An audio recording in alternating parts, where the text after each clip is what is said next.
दोस्तों ये सैमसंग का क्रिस्टल 4K विस्टा टीवी मैं लगभग 5 महीनों से यूज कर रहा हूं और इसके सारे फीचर्स मैंने यूज कर लिए, but is it worth the hype? तो इस वीडियो में मैं आपको बताऊंगा कि इसकी पिक्चर क्वालिटी कैसी है, ऑडियो क्वालिटी कैसी है, रिमोट कैसे काम करता है, कौन से फीचर्स आते हैं और आपने कंसिडर करना भी चाहिए कि नहीं करना चाहिए।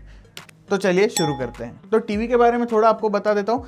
तो इस टीवी में दोस्तों आप देख सकते हैं कि कोई बेजल्स आपको एज सच नहीं आते, नियर बेजल लेस एक्सपीरियंस है। हाँ, साइड में थोड़े थोड़े आ जाते हैं विच इज नॉर्मल, और नीचे की तरफ एक मैं कहूंगा कि एक बेजल पोर्ट्रूड कर देता है which is again industry standard at this point. अब टीवी का बिल्ड जो है वो पूरा प्लास्टिक है। अब कहीं पे भी इस टीवी को हाथ लगाओ प्लास्टिक ही आपको नजर आएगा, ऐसे कहीं पे भी प्रीमियम मटेरियल्स वगैरह नहीं दिखेंगे। अब बैक साइड में भी आपको यही चीज दिखाई देती है, रिपल इफेक्ट वाला जो डिजाइन है ये इन्होंने दिया है, बट ऐसे अमेजिंग बिल्ड क्वालिटी मुझे कहीं पर भी नहीं लगी। अब लेफ्ट साइड में इसका पावर प्लग आपको मिल जाएगा और राइट साइड में पोर्ट मिल जाएंगे। पोर्ट्स के बारे में आगे जाकर बात करेंगे, बट नीचे की तरफ आप देख सकते हो कि इसमें स्टैंड लगे हुए हैं। अब स्टैंड इसके जो है वो एक अनोइंग प्रोसेस है आपको लगाने के लिए, विच इंक्लूड्स एक आदमी को बुलाओ और स्टैंड लगवाओ। ये फ्री ऑफ कॉस्ट सर्विस है। Let me explain. तो जब ये टीवी आता है, आप अनबॉक्स करते हो, you are stun to find कि यार इसमें स्टैंड ही नहीं दिया गया, इज दिस अ मिस्टेक? नहीं, टीवी डिलीवर होने के बाद कुछ घंटे बाद या फिर दूसरे दिन आपको एक सैमसंग से फ़ोन आता है कि आपके पास एक टीवी डिलीवर हुआ है और उसके लिए हम स्टैंड्स प्रोवाइड करेंगे, नहीं तो आपके लिए वैसा माउंट प्रोवाइड करेंगे। अगर आप चूज़ करते हो कि टीवी आपका वॉल माउंट होना है तो वो फ्री ऑफ कॉस्ट वो वॉल माउंट करके देंगे, बट अगर आप चाहते हैं कि ये एक टेबल टॉप टीवी होना चाहिए तो आपको स्टैंड लगा कर देंगे। मुझे लगता है ये अननेसेसरी है। कॉस्ट कटिंग के लिए ये नेक्स्ट लेवल तक चले गए। I don't understand why. Stands मुझे लगता है कि by default in the box होने ही चाहिए। अब ये टीवी जो है ये 43 इंच का टीवी है, 4K पैनल है, 50 हर्ट्ज फ्रीक्वेंसी के साथ, बट इसमें आपको HDR 10+ का सपोर्ट भी मिल जाता है। अब सैमसंग का टीवी है तो कलर्स काफी अच्छे हैं। हाँ, मुझे लगा कि सैचुरेशन ज्यादा है, but given that it is a Samsung TV ये नॉर्मल है। इस टीवी पर आप कुछ भी देखोगे तब आपको एक चीज रियलाइज होगी कि सारा पिक्चर जो है वो थोड़े ब्लूइश साइड पे है। अब bluish side Samsung by default again करते रहता है हर टीवी के साथ, क्योंकि अगर ब्लूइश साइड पिक्चर होती है तो ह्यूमन आइज को वो पिक्चर थोड़ी सैचुरेटेड लगती है, और इसी सैचुरेशन के वजह से बाय डिफॉल्ट हमें थोड़े पिक्चर क्वालिटी जो है वो अच्छी लगेगी। बट मुझे पर्सनली ये ब्लूइश कलर थोड़ा ज़्यादा लगा, तो मैंने सेटिंग्स में जाकर इसकी सेटिंग वार्म 1 पे कर दी।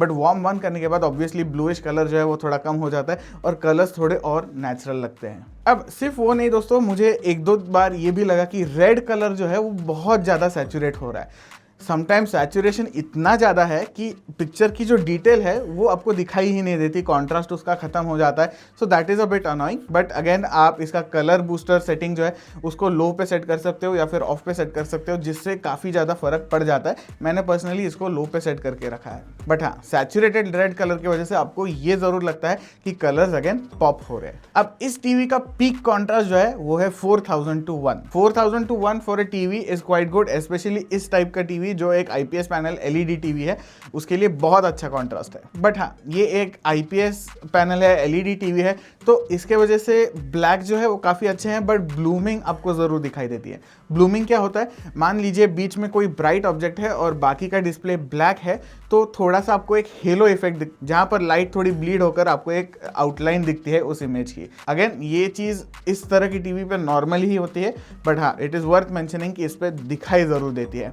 अगर मैं आपको शायद ना बताता तो आप शायद ऑब्जर्व भी नहीं करते, बट मुझे ये चीज़ दिखाई दी तो मैंने आपको बता दी। इसमें आपको एक और चीज़ मिल जाती है जो कि है मोशन एक्सेलरेटर।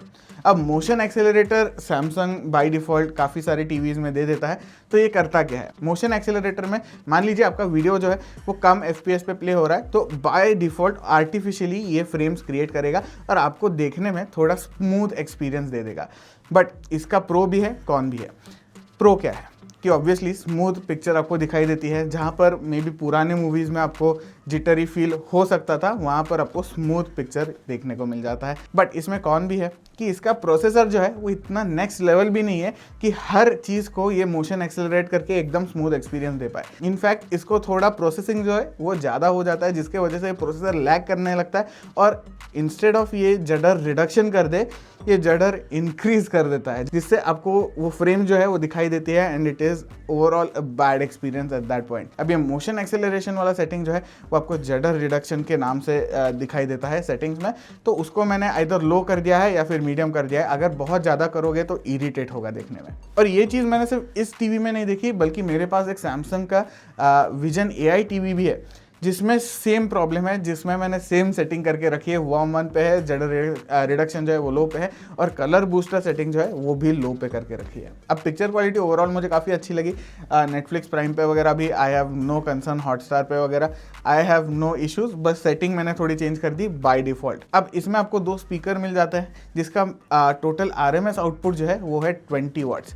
RMS यानी रूट मीन स्क्वायर। तो 20 वाट्स आप कहोगे कि बहुत ज़्यादा नहीं है। आपको साउंड सिस्टम्स मिल जाते हैं which are 90 watts, 100 watts, 150 watts. You are not wrong, but 20 watts एक स्मॉल रूम या फिर मीडियम साइज रूम को फिल ज़रूर कर सकता है। अगर इससे थोड़ा बड़ा हो जाए तो आपको भी लगेगा कि नहीं, ये फेड आउट हो रहा है आवाज़, या फिर नहीं सुनाई दे रहा ठीक से। अब अगर आपको एक प्रीमियम ऑडियो एक्सपीरियंस चाहिए तो मैं कहूँगा कि आप साउंड बार खरीद लीजिए। साउंड बार भी आप ऐसा खरीद लीजिए जिसमें Q सिम्फनी हो। Q सिम्फनी क्या है? Q सिम्फनी एक सैमसंग की ही सिस्टम है जो टीवी में इनबिल्ट आती है और सैमसंग के साउंड सिस्टम्स में भी इनबिल्ट आ जाती है। बट करती क्या है? देखिए, जब आप इसके HDMI EARC यानी एनहांस्ड आर्क पोर्ट को लगा दोगे ये सिस्टम, तो टीवी के स्पीकर बजेंगे ही, बट वो साउंड बार भी बजेगा। और इससे फ़र्क ये पड़ेगा कि आपको एक बहुत इमर्सिव एक्सपीरियंस मिल जाएगा। जनरली टीवीज़ के स्पीकर जो है वो कम्प्लीटली बंद हो जाते हैं, but with Q symphony TV के स्पीकर भी चलते हैं, साउंड बार भी चलता है। It gives you a more of a home theatre vibe. But हाँ, अगर आप बजट पर हो तो मैं कहूँगा कि जेब्रॉनिक्स का साउंड बार आप खरीद सकते हो। 90 वाट्स का, वो भी EARC पे कनेक्ट हो जाता है और 3000-4000 के प्राइस रेंज में बहुत अच्छी क्वालिटी भी दे देता है।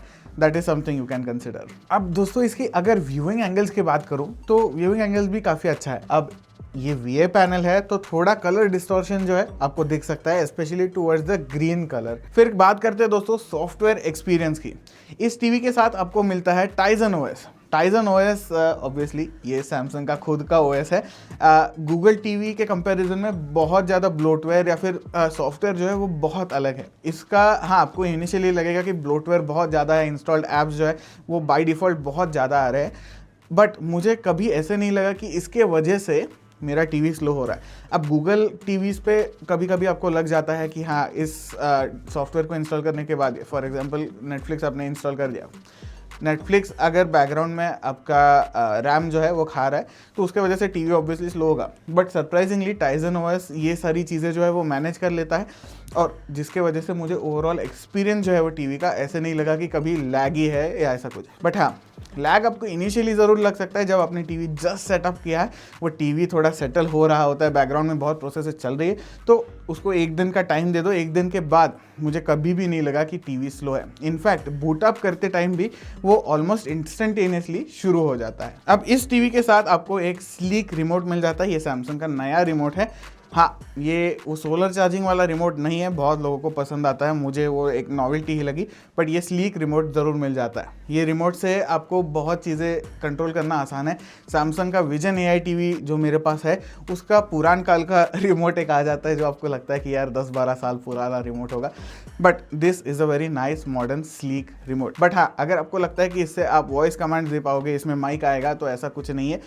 इसी रिमोट का एक और वेरिएंट आता है जो इस टीवी के साथ नहीं आया है। मे बी आप बाद में जाकर उसको कंसिडर बाय करने के लिए कंसिडर कर सकते हो, मुझे डील ब्रेकर नहीं लगा। बट वो बाय करने के बाद आप इस रिमोट के साथ वॉइस कमांड्स दे सकते हो, बट वॉइस कमांड कौन यूज़ करता है? तो फिर बात करते हैं दोस्तों, क्या आपने कंसिडर करना चाहिए। देखिए, ये टीवी मैंने खरीदा लगभग 22-23 हज़ार रुपये में, सेल चल रहा था तब जाकर मैंने खरीद लिया। अब ये टीवी की ओरिजिनल प्राइस 25-26 हज़ार तक चल जाती है। क्या उस प्राइस रेंज पे आपने कंसिडर भी करना चाहिए? हालांकि ये 2025 वाला मॉडल है, आपको ऑन सेल 2024 वाला मॉडल भी था, मैंने 25 वाला ले लिया, तो आपने कंसिडर करना चाहिए कि नहीं चाहिए। और ऑब्वियसली इस प्राइस रेंज पे बहुत सारे टीवीज़ भी हैं, तो मुझे लगता है यार ये टीवी आपको बहुत अच्छी क्वालिटी भी दे देता है, डिसेंट स्पीकर दे देता है। आई वॉज एक्चुअली सरप्राइज कि स्पीकर्स नॉट बैड है। मुझे लगा कि ऐसे ट्रांजिस्टर रेडियो वाला स्पीकर वगैरह जो है वो लगेगा, बट नहीं, टीवी के स्पीकर जो है वो एक्चुअली अच्छे हैं। I have no complaints in that department. 20 watt के हैं, but again you can buy sound bar. Picture quality भी काफ़ी अच्छी है, आपको रिमोट भी काफ़ी अच्छा खासा मिल जाता है। So I think you should definitely consider, if not buy this TV. Overall एक अच्छा टीवी है। बुराई एक चीज़ ऐसे स्टैंड आउट करती है कि बहुत बुरी है, एक भी नहीं लगी मुझे। So go ahead, buy it. Link आपको डिस्क्रिप्शन में मिल जाएगी, नहीं तो मैंने टैग करा होगा तो पॉपअप आ जाएगा, वो जाकर देख लेना। वीडियो अच्छा लगा होगा तो मुझे ज़रूर बताइए, लाइक करिए, शेयर करिए और कमेंट्स में अगर कोई क्वेश्चंस है तो वो भी पूछ लीजिए। मिलते हैं आपसे नेक्स्ट वीडियो में।